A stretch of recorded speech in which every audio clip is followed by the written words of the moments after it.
Hi, I'm Suzanne McNeill with Design Originals, and today I want to show you a technique that I've been teaching all over the country.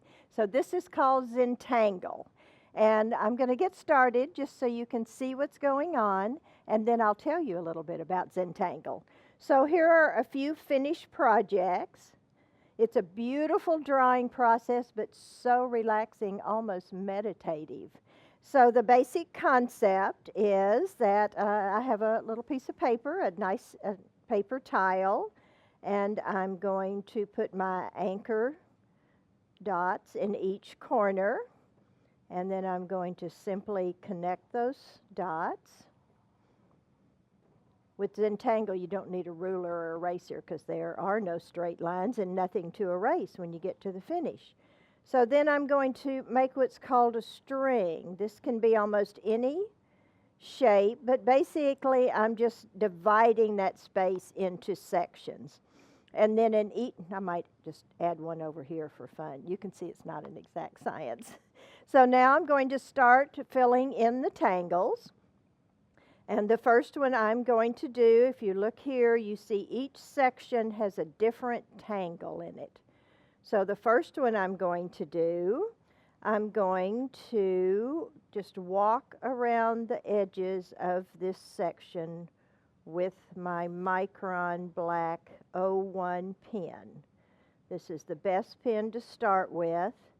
And as long as I'm doing artwork, I always like to use the best materials because I don't want my black to fade to brown like some brands do. So now I'm walking around it again to make little moon shapes. Very simple process. Zentangle itself was developed by Rick Roberts and Maria Thomas. And Rick was actually a monk in India for 17 years.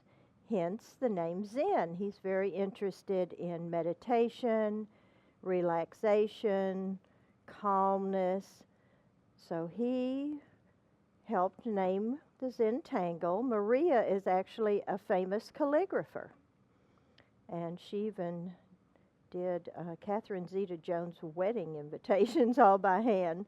But one day Maria was in her studio and she was doing what's called illuminating an alphabet letter, which means drawing little patterns all around the alphabet letter, sort of like in the old Bibles. And it was time for lunch, so Rick went in and was, Maria? She was like, oh, were you talking to me?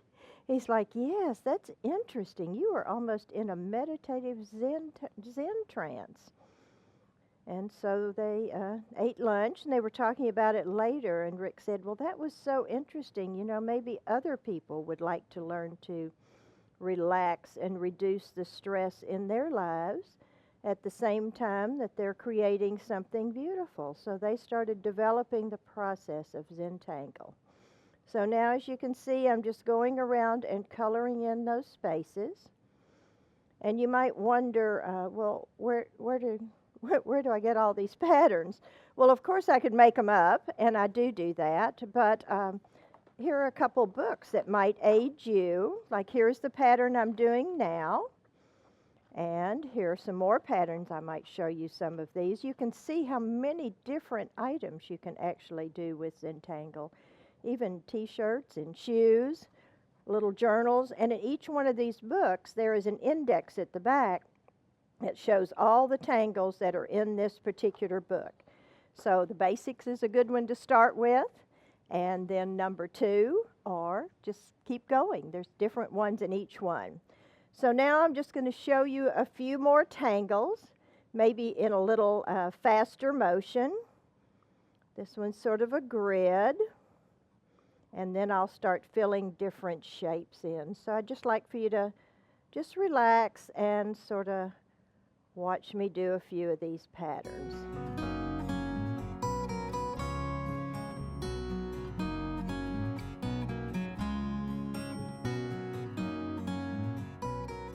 So I think you get the idea of how simple this is. And let me just show you a couple other pieces.